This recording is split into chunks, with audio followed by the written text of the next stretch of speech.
आपने जैकलीन फर्नांडिस और सुकेश चंद्रशेखर का नाम कई बार सुना होगा। अब उसी सुकेश चंद्रशेखर ने टीवी एक्ट्रेस चाहत खन्ना को गोल्ड डिगर कह दिया।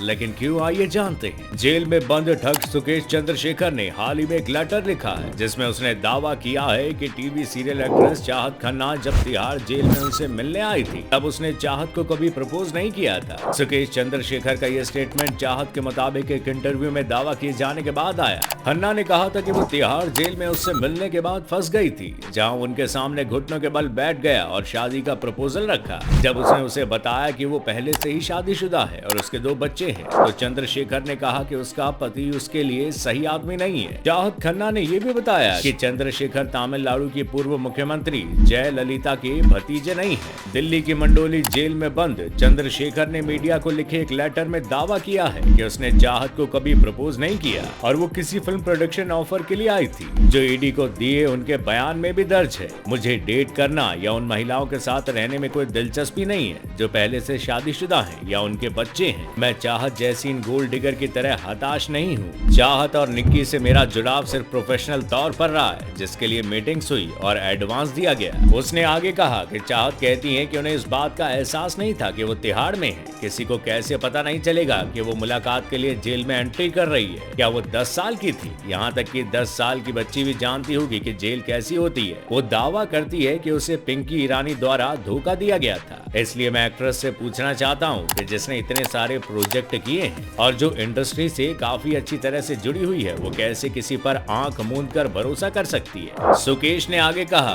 कि अगर वो मुझसे मिलने तिहाड़ आई थी या मैं उसे कॉल कर रहा था जैसा कि वो दावा करती है, तो उसने 2018 से किसी को या पुलिस को इस बारे में क्यों नहीं बताया? इतने सालों में उसे शिकायत करने से क्या रोक रहा था? वैसे आपको याद एक बार और दिला देते हैं कि सुकेश की असली तारीफ है क्या। रिपोर्ट्स के मुताबिक सुकेश चंद्रशेखर कर्नाटक के बेंगलुरु का रहने वाला है। उसने एक अय्याश लाइफ जीने के लिए बेंगलुरु और चेन्नई में लोगों से कई करोड़ रुपए ठगे और ऐसा माना जाता है कि चंद्रशेखर बिजनेसमैन को उधार देने का वादा करता था और बदले में किसी भी कानूनी मामले को निपटाने की कोशिश करता था। सुकेश और बॉलीवुड एक्ट्रेस जैकलीन की अतरंगी सेल्फी सोशल मीडिया पर खूब वायरल हुई थी, जिनके मुताबिक माना जाता है कि इन फोटोग्राफ्स को 2019 में अप्रैल और जून के बीच क्लिक किया गया था, जब सुकेश को अदालत ने आखिरी जमानत पर रिहा किया। तस्वीरों में से एक में सुकेश ने जैकलीन के गाल पर किस किया था और दूसरी तस्वीर में ठग जैसे ही मिरर सेल्फी क्लिक करता है, एक्ट्रेस उसके गाल को चूमती दिखाई दे रही थी। हालांकि बॉलीवुड एक्ट्रेस को ईडी कई बार पूछताछ के लिए कांटेक्ट कर चुकी है। वहीं नोरा फतेही के मुताबिक सुकेश ने उनसे अपनी गर्लफ्रेंड बनने के लिए कहा था। बदले में उसने नोरा को आलीशान घर और महंगा लाइफस्टाइल देने का लालच दिया था। अपने बयान में नोरा ने बताया कि वो उसकी फ्रेंड पिंकी ईरानी के जरिए ही अपनी बात पहुंचाता था। एक्ट्रेस ने अदालत में ये भी बताया कि वो सुकेश से कभी नहीं मिली थी और न ही उसकी ठगी के बारे में जानती थी। नोरा ने दावा किया है कि ईडी ऑफिस में ही उन्हें सुकेश को पहली बार देखा था। जैकलीन ने भी अपने स्टेटमेंट में बताया है कि सुकेश ने उन्हें भी महंगी लाइफस्टाइल का झांसा दिया था। एक्ट्रेस ने अपने बयान में कहा कि पिंकी ईरानी ने उनके मेकअप आर्टिस्ट से कांटेक्ट किया और उन्हें अपने भरोसे में लिया था। जैकलीन के मुताबिक पिंकी ईरानी ने सुकेश को सन टीवी का मालिक बताया था। यहाँ तक कि जब एक्ट्रेस सुकेश से बात करने के लिए इंटरेस्टेड नहीं होती तो सुकेश कॉल और वीडियो कॉल के जरिए उनसे कांटेक्ट करता था। उसने एक बार भी ये लगने नहीं दिया कि वो एक फ्रॉड है।